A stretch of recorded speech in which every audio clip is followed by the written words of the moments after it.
On September 14, 1984, Dr. Marianne Keppler logged her final moth specimen at the Ozark Research Station. Entry 4,212.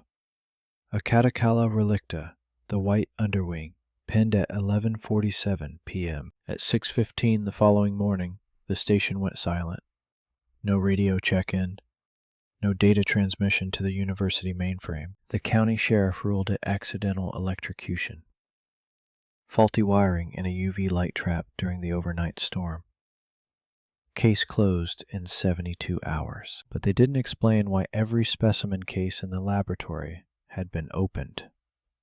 They didn't explain why 10 years of research logs were missing from the filing cabinets. And they didn't explain the 3-inch gap between Dr. Keppler's body and the nearest electrical equipment. 8 months later, a woman named Ruth Vance drove a rented Buick down the gravel road that led to nowhere in particular.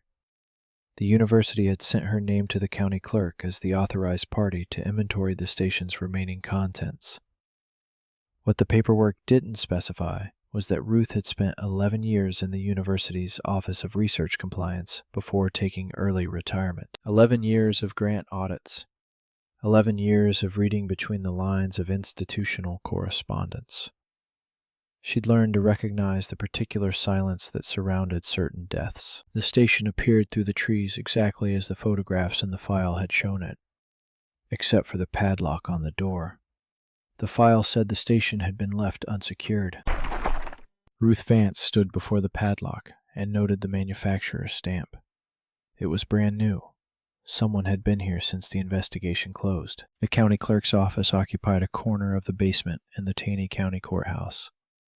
Water stains mapped the ceiling tiles like continents. Ruth set the inventory authorization on the counter.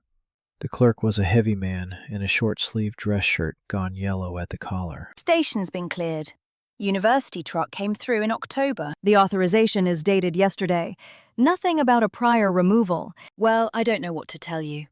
I wasn't here in October. Who signed for the removal? The clerk's eyes moved to a spot above Ruth's shoulder. A practiced evasion. That'd be in the records, I suppose. If anybody kept records. You just said you weren't here. How do you know the station was cleared? The clerk's jaw tightened. He slid the authorization back across the counter without stamping it. Come back tomorrow. I need to verify this with the university. The Taney County Library kept microfilm copies of the local weekly.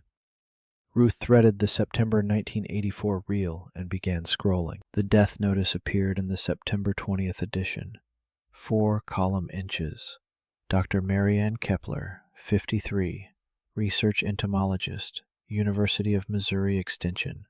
Survived by no one. Services private. Ruth read the article twice. Then she scrolled back to the week before. September 13th. A half-page advertisement. Ozark Agricultural Cooperative announces partnership with Mid-Am Chemical for Regional Pest Management Initiative. Contact Harold Sternwood, County Extension Office. Ruth noted the date. 1 day before Dr. Keppler's final log entry. She scrolled forward again, past the death notice, through October and November. The Pest Management Initiative was never mentioned again. No follow-up. No progress reports. No Harold Sternwood. As if the partnership had died the same week as the entomologist who might have had an opinion about it. The motel outside Branson had thin walls and a Bible in the nightstand drawer.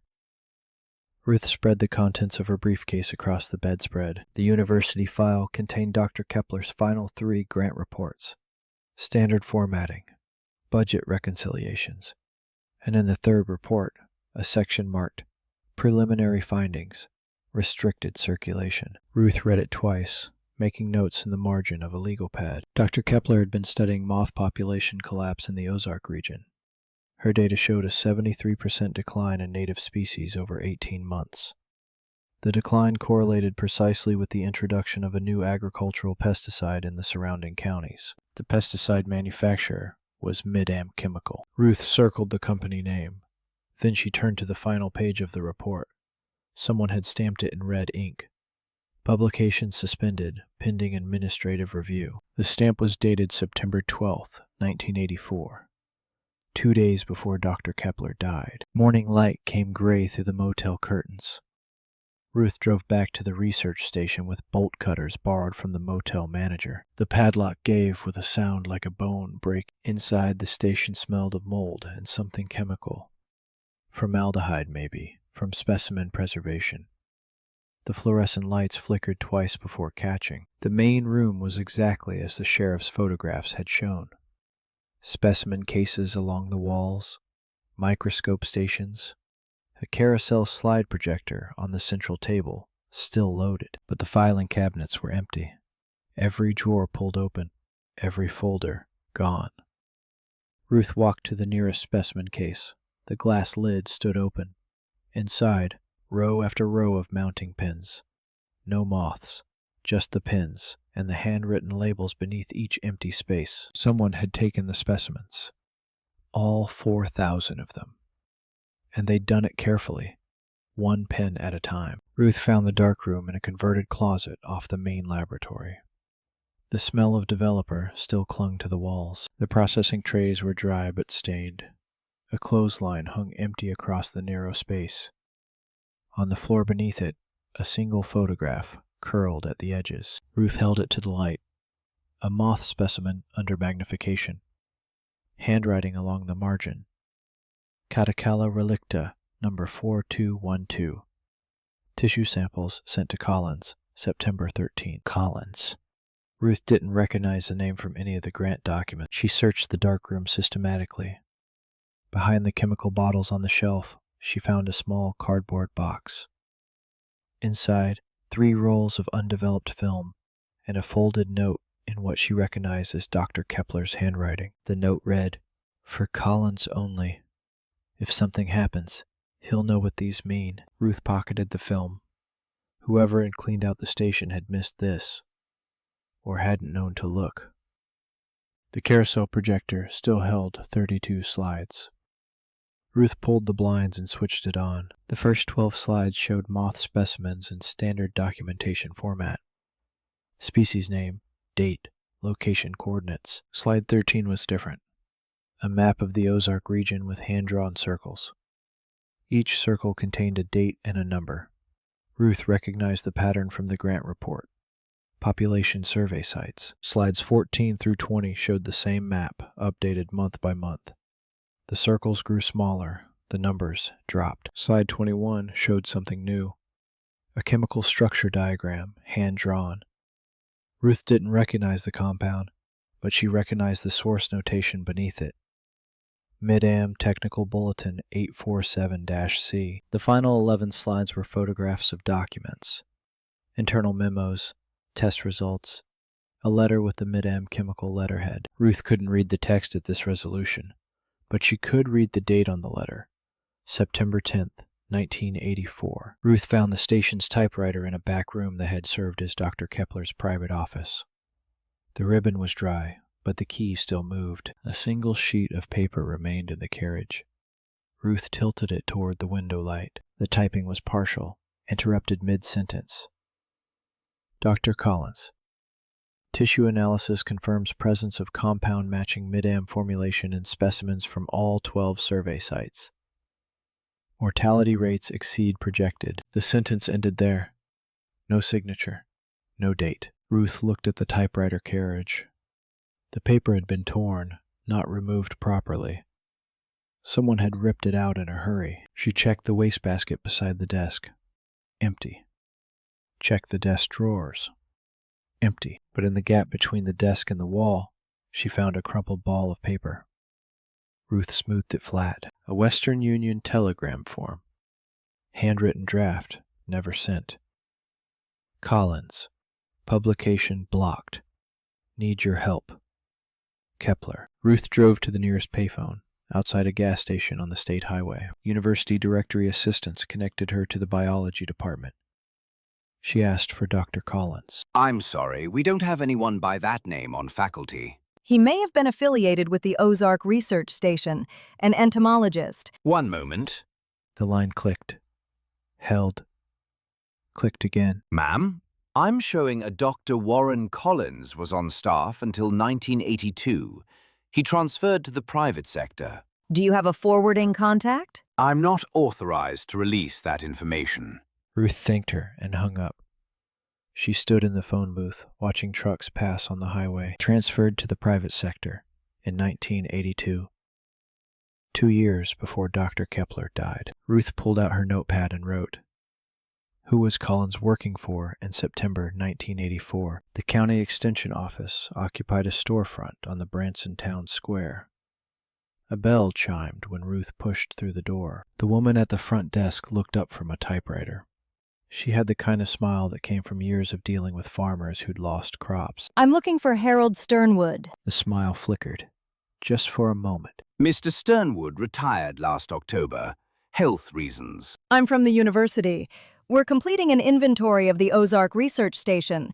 Mr. Sternwood's name appears on some partnership documents. I wouldn't know anything about that. I just answer phones. Is there a forwarding address? Someone I could speak with about the Mid-Am Chemical Initiative? The woman's hands stopped moving on the typewriter keys. I don't know what you're talking about. There's no mid-am anything here. Never has been. Ruth noted the way the woman's eyes moved to the closed door behind her desk.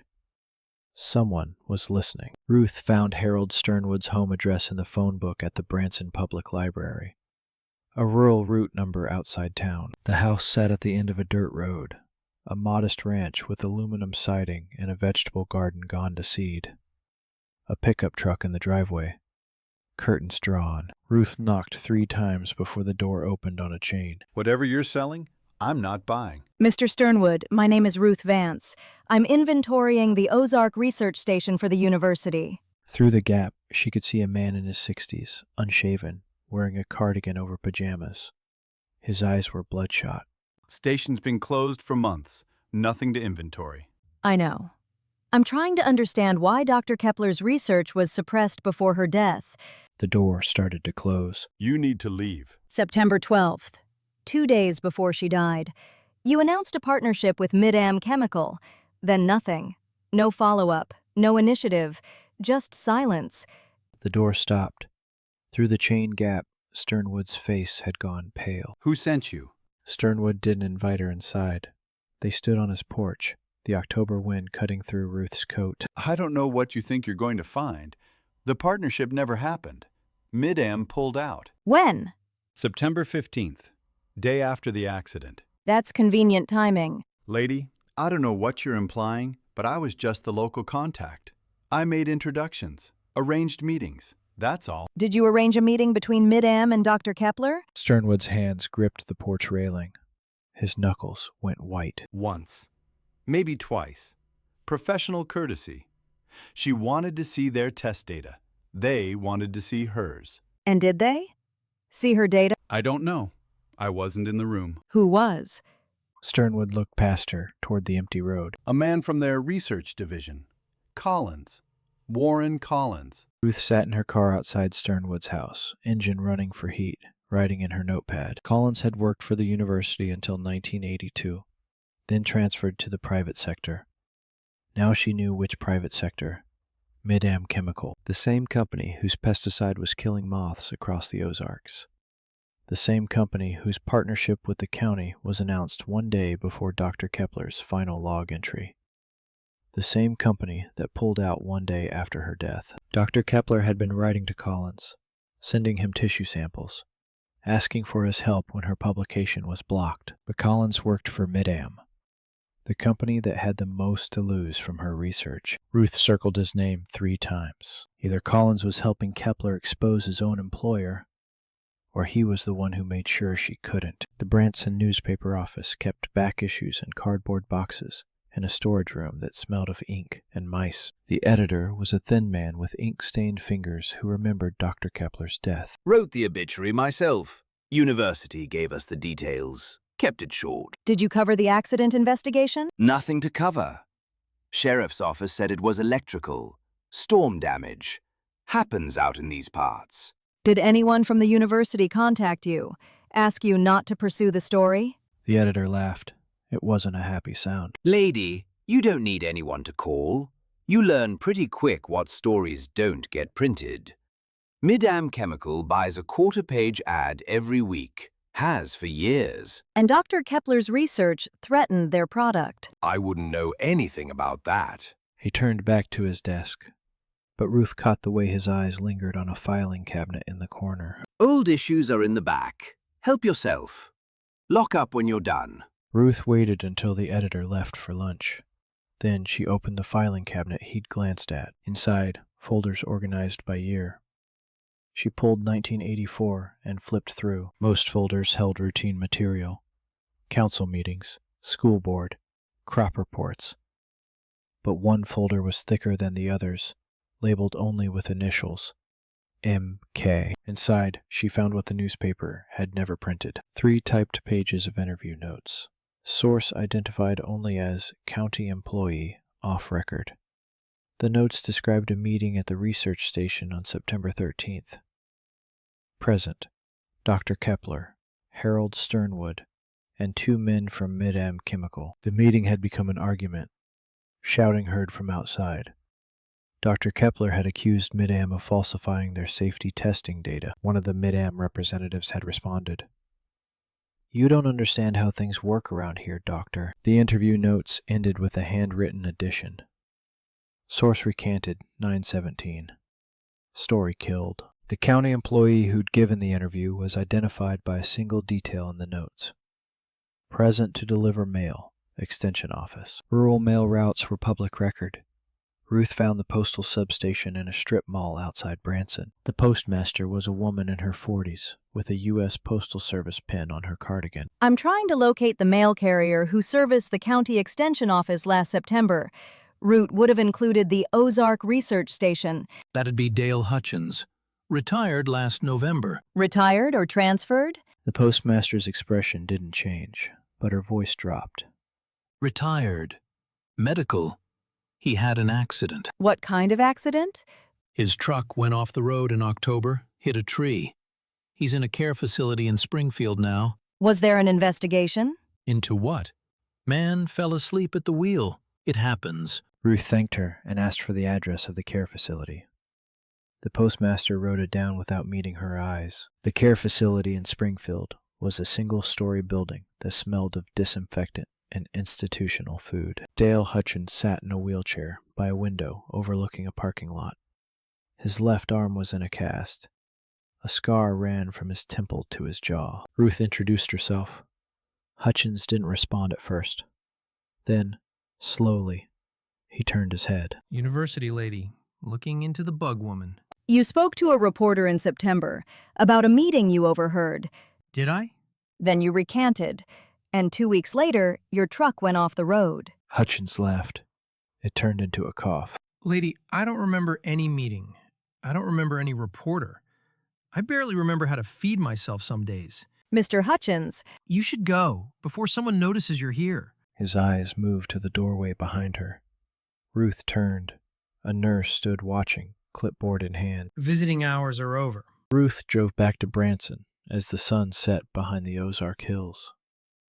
The undeveloped film from the research station sat on the passenger seat. She needed a darkroom. Someone she could trust. The university photography department was out of the question. Too many connections to the wrong people. But Ruth remembered a name from her compliance files. A graduate student who'd left the program after a dispute with administration. Something about unauthorized documentation of campus protests. She pulled into a gas station and used the payphone to call an old colleague in the registrar's office. I need a current address for a former student, Thomas Bleeker. Photography program, withdrew 1981. Ruth, you're retired. You can't just... It's not official business. Personal favor, please. A long pause, then the sound of papers shuffling. He's in Kansas City now, running a portrait studio. I'm writing down the address, but Ruth, be careful what you're digging into. Kansas City was a 4-hour drive. Ruth arrived past midnight and slept in her car outside Thomas Bleeker's portrait studio. In the morning, a young man with a beard and paint-stained jeans unlocked the front door. He didn't recognize Ruth's name, but he remembered the dispute that ended his graduate career. Administration said I was a liability. What they meant was I took pictures of things they didn't want documented. I need film developed. Carefully, no questions. That's not usually how I do business. Ruth set the 3 canisters on his counter. This film may contain evidence of scientific fraud and cover-up. The woman who shot it died 8 months ago. The university ruled it an accident. I don't think it was. Bleecker picked up one of the canisters, turning it in his hands. What kind of cover-up? A chemical company, a dead researcher, and a county full of people who've learned not to ask questions. Bleecker looked at her for a long moment. Then he locked the front door. Darkroom's in the back. This might take a few hours. 3 hours later, Ruth stood in Bleeker's darkroom, watching images emerge from the developer tray. The first roll was documentation. Specimen photographs, field notes, maps of survey sites. The second roll showed the same chemical structure diagram from the slide carousel, but these images were clearer. Close-ups of internal Mid-Am documents. Test results showing environmental persistence of their pesticide compound. Mortality data they'd never published. The third roll was different. Photographs of people, a meeting in what looked like the research station. 5 figures around a table. Ruth recognized the institutional green walls. Bleecker pointed to one of the figures. She's photographing through a window, from outside. They didn't know she was watching. Ruth leaned closer. 3 of the figures were men in suits. One was Harold Sternwood. And the 5th, standing apart from the others, was a woman in a white lab coat. Dr. Keppler had photographed her own confrontation with Mid-Am. One photograph showed the clearest view of the 3 men from Mid-Am. Ruth held it under the safe light. 2 were strangers, corporate types, forgettable faces. The 3rd man stood closest to Dr. Keppler. He was younger than the others, with a receding hairline and wire-rimmed glasses. He appeared to be speaking directly to her, his posture aggressive. You know him? I think so. Warren Collins. He used to work for the university. Now he's Mid-Am's research director. The guy she was sending tissue samples to? The same. She thought he was an ally, someone who'd help her expose the truth. Ruth looked at the photograph again, at Collins's expression, at the way his finger pointed at Dr. Keppler. She was wrong. She set the photograph aside and reached for the next one. The meeting breaking up. Sternwood by the door. Collins still at the table, gathering papers, and in the corner of the frame, barely visible, Collins holding one of Dr. Keppler's research logs. Ruth returned to Taney County with the developed photographs in a manila envelope locked in her trunk. The research station looked different in afternoon light. Smaller, more vulnerable. She walked the perimeter, looking at the building the way Dr. Keppler must have looked at it that September night. Windows facing the forest. No neighbors. No witnesses. Except one. Ruth found the window where the photographs had been taken. A clear sightline to the main laboratory. Dr. Keppler had stood here, in the dark, documenting her own meeting with the people who wanted her silenced. She'd known she was in danger. Known enough to create a record, but she'd trusted the wrong person with that record.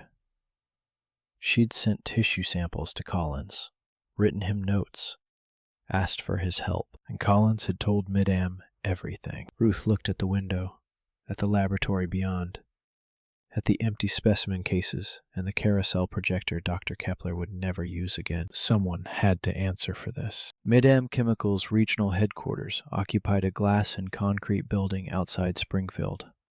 Ruth parked in the visitor lot and watched the entrance for an hour. At 4:30, a man in a gray suit emerged and walked to a reserved parking space. Wire-rimmed glasses, receding hairline.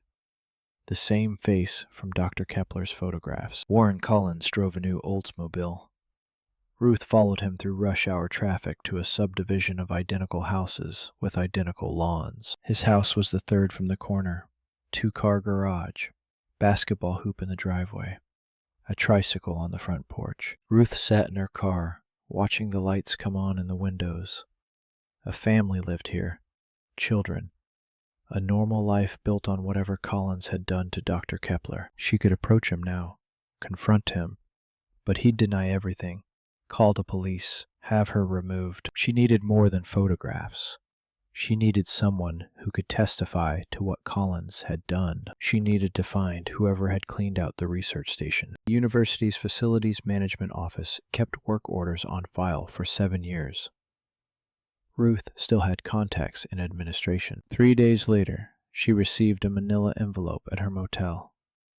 Inside, copies of every work order related to the Ozark research station from September through November 1984. Most were routine: electrical inspection, plumbing repair, groundskeeping, but one stood out, dated October 15th. Description: remove and transport research materials per administrative directive. Authorized by the Dean of Sciences. Executed by a private contractor. The contractor's name was Garland Moving and Storage, Springfield address. Ruth called the number listed on the work order.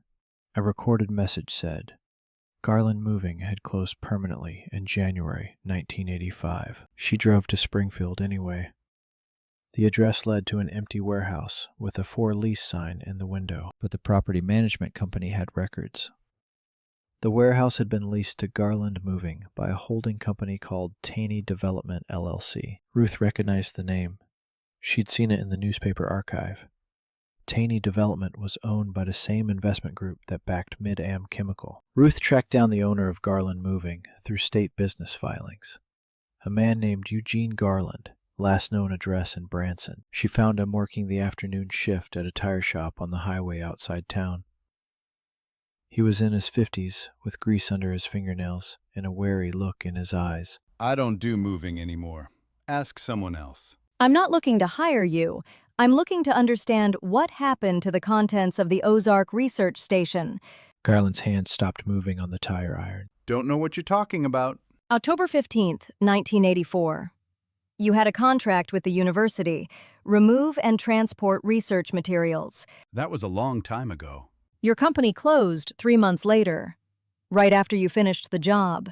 Garland looked around the tire shop, making sure no one was listening. Lady, I loaded some boxes and drove them where they told me. That's all. I didn't ask questions. Where did you drive them? His jaw tightened. You should leave. Now. Ruth didn't leave. She sat in her car outside the tire shop until Garland's shift ended at 6. He saw her waiting when he walked to his truck. For a moment, he just stood there. Then he walked over and leaned against her window. You're not going to quit, are you? A woman died. Her life's work disappeared. I think you know more than you're saying. Garland looked at the highway, at the cars passing in the fading light. They paid me double my usual rate. Cash. Said it was a rush job, confidential, and if anyone asked, I never worked for them. Who paid you? Man from the university.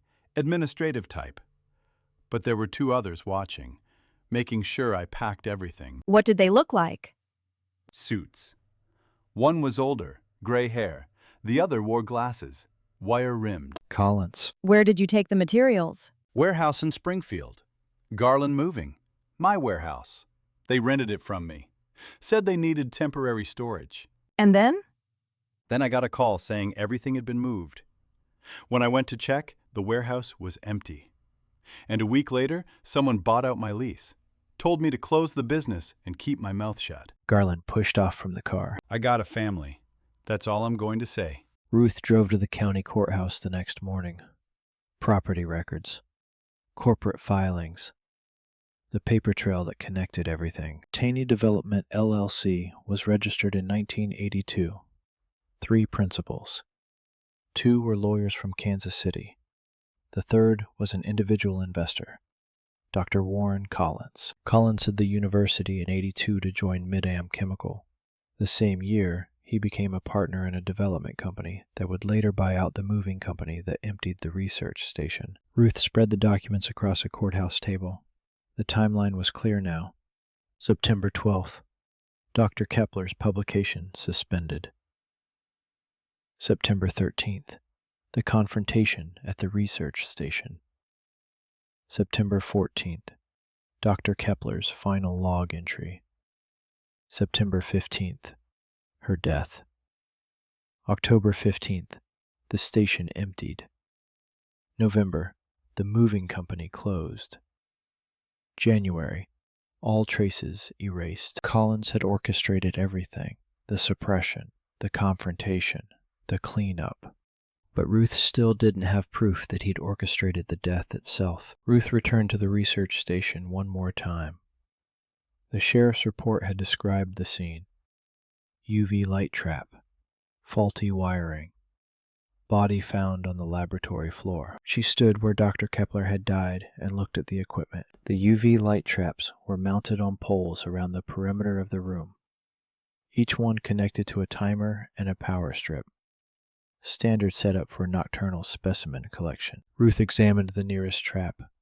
The wiring was old but intact. No visible damage. No exposed connections. She checked the second trap. The third. All the same. The fourth trap, the one nearest to where the body was found, was different. New wiring. Recent installation. The insulation was wrong. Modern plastic instead of the cloth-wrapped wire used on the other traps. Someone had replaced this trap, and they'd done it badly. Deliberately badly. Ruth photographed everything: the wiring, the connections, the serial number on the new equipment. Then she drove to the county library and asked for electrical supply catalogs from 1984. The replacement UV light trap had been manufactured by a company called Entomological Supply, Inc., based in St. Louis. Ruth called their customer service line from her motel room. I'm trying to verify a purchase. Serial number 7432819. One moment, please. Typing sounds. A long pause. That unit was shipped September 12th, 1984.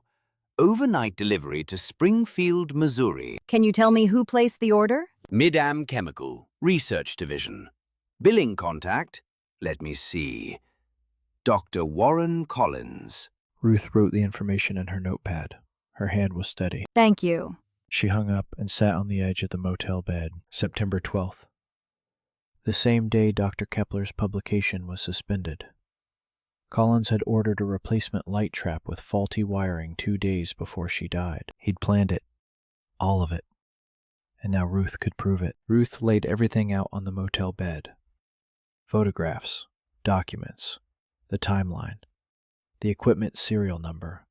She spoke aloud to the empty room, testing the theory that had formed in her mind. Collins left the university in '82, joined Mid-Am Chemical. They were developing a new pesticide, and Dr. Keppler's Moth research threatened to expose its environmental damage. Ruth paced the narrow room. She thought Collins was still her colleague, sent him tissue samples, asked for help when her publication was blocked. But Collins was the one who blocked it. He used her trust to track her research, to know exactly what she'd found. She picked up the photograph of the meeting. September 13th. Collins confronted her at the station, tried to buy her silence. She refused. So he ordered a faulty light trap, had it installed while she was away, and waited for the next storm. Ruth looked at the evidence spread before her. Then he cleaned out the station, destroyed her specimens, erased her research, and paid off anyone who might talk. She gathered the photographs. Now I need him to admit it. Ruth called Thomas Bleecker in Kansas City. I need copies made. Everything I sent you. 3 complete sets. What are you planning? Insurance. If something happens to me, I want the evidence in multiple hands. Ruth, these people already killed one person. Maybe 2 if you count the mail carrier. I know. That's why I need the copies. Bleecker was silent for a moment. I'll have them ready by tomorrow. Where do you want them sent? 1 set to the State Attorney General's office, 1 to the St. Louis Post-Dispatch, and 1 to the University President's office, marked personal and confidential. You're going to confront him, aren't you? Collins. Tomorrow, at his office, where there are witnesses. And if he calls security? Then he calls security. But by then, everyone who matters will have copies of what he did. Ruth hung up the phone. Through the motel window, she could see the highway stretching towards Springfield. Tomorrow it would end. One way or another. Mid-Am Chemical's lobby was all chrome and glass. A receptionist with lacquered hair looked up as Ruth approached. May I help you? I'm here to see Dr. Warren Collins, Research Division. Do you have an appointment? Tell him Ruth Vance is here, from the university. Tell him I have photographs from the Ozark Research Station. The receptionist's smile flickered. She picked up the phone and spoke quietly into it. A long minute passed. then another. Dr. Collins will see you. 4th floor, office 412. Ruth took the elevator alone. The doors opened onto a carpeted hallway lined with doors. Office 412 was at the end. Corner office, brass nameplate. She knocked once and entered without waiting. Warren Collins sat behind a mahogany desk. Wire-rimmed glasses, receding hairline, the same face from Dr. Keppler's photographs. He was smiling, but his eyes weren't. Miss Vance, please sit down. I understand you have something to show me. Ruth remained standing. She set the manila envelope on Collins's desk. September 13th, 1984. You met with Dr. Marianne Keppler at the Ozark research station. You threatened her. That's quite an accusation. She photographed the meeting. Through the window. You didn't know she was documenting everything. Collins didn't reach for the envelope. His hand stayed flat on the desk. Photographs can be faked, misinterpreted. The UV light trap that killed her was ordered by you. September 12th. Overnight delivery from Entomological Supply. I have the shipping records. A muscle twitched in Collins's jaw. You ordered faulty equipment, had it installed at the station, and waited for the storm. You're making a very serious allegation, Ms. Vance. I'm making a factual statement. The question is whether you're going to deny it to my face. Collins leaned back in his chair. The smile was gone now. What do you want? Ruth met his eyes. I want you to admit what you did. Marianne Keppler's research proved your pesticide was destroying the moth population, destroying the ecosystem. Her publication would have ended your product, so you ended her. Careful, Ms. Vance. You used her trust. She sent you tissue samples, shared her findings, thought you were an ally, and you used every piece of information to plan her murder. Murder is a strong word. What word would you use? Collins stood. He walked to the window, hands in his pockets. Marianne was brilliant. She was also naive. She didn't understand how the world works, how much money is at stake, how many jobs depend on this company. So you killed her to protect profits. I didn't say that. You're not denying it either. Collins turned to face her. Who else knows about this? Ruth heard the threat and the question. She'd expected it. Copies of everything were sent this morning. State Attorney General, St. Louis Post-Dispatch, University President. By now, they've all received packages. Collins's face went pale. You're bluffing. Call your lawyer. Call the newspaper. You'll find out soon enough. Collins moved toward his desk, toward the phone. There's more. The mail carrier. Dale Hutchins, the one who overheard your meeting and talked to a reporter. His truck went off the road in October. He's in a care facility now. Barely remembers his own name. That was an accident. Like Dr. Keppler's accident? Collins's hand hovered over the phone. The equipment records, the shipping documents, the photographs, the timeline. It all points to you. The only question is whether you go to prison for one death or two. Collins picked up the phone, but he didn't dial. What do you want, Ms. Vance? Money? A job? Everyone has a price. Ruth looked at the man who had killed her colleague. The man who had buried a decade of research. Who had silenced anyone who asked questions. I spent 11 years reading institutional lies, grant reports that hid fraud, safety reports that hid danger, administrative decisions that protected the powerful and destroyed the honest. She picked up the manila envelope from his desk. Marianne Keppler was honest. She found the truth and tried to share it. You murdered her for it.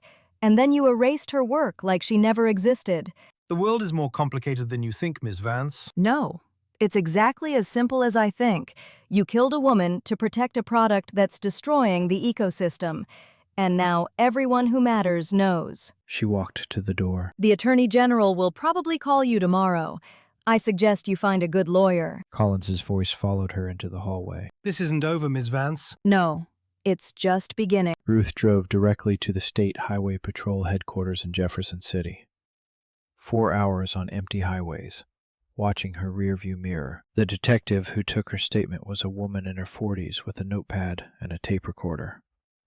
Ruth laid out everything.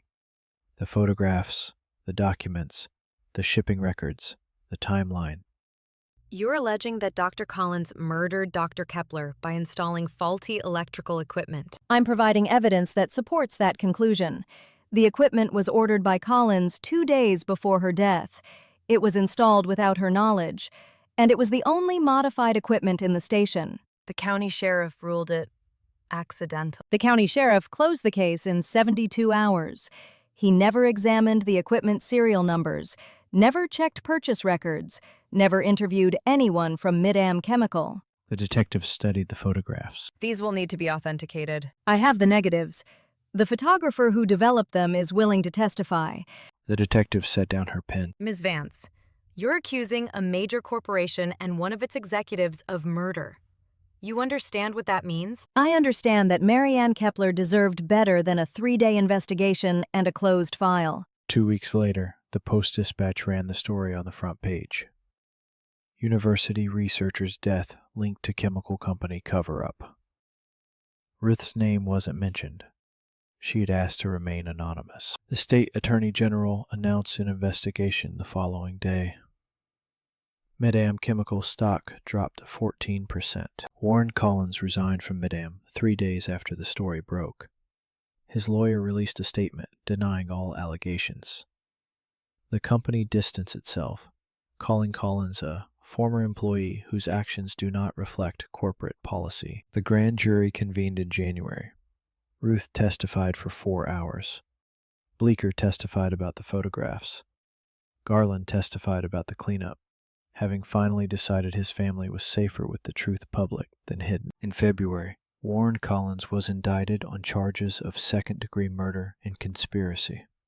He was arrested at his home in Springfield, in front of the basketball hoop and the tricycle on the porch. The trial was scheduled for September. 1 year after Marianne Keppler had logged her final specimen, Ruth returned to the Ozark research station one final time. The padlock was gone now, replaced by yellow crime scene tape that had faded in the sun. Inside, the specimen cases stood open and empty, just as she'd first found them. But on the central table, someone had placed a small cardboard box. Ruth opened it. Inside, a single moth specimen, Catocala relicta, the white underwing. A label beneath it read, number 4212, recovered from Mid-Am storage facility during search. Original Keppler collection. A note was tucked beside it, written in careful handwriting. Miss Vance, thought you should have this. More specimens being cataloged for return to university. Her work will be published posthumously. Thank you. Detective M. Schultz, State Criminal Investigation Division. Ruth held the specimen case up to the light. The moth's wings were still perfect, white and black patterns. 4,212. Marianne Keppler's final entry. The last thing she'd recorded before someone decided her research was worth more than her life. Ruth set the case on the table beside the carousel projector. The station was quiet. The forest was quiet. But somewhere in the Ozarks, the moths were still flying. And now, someone would be counting them again.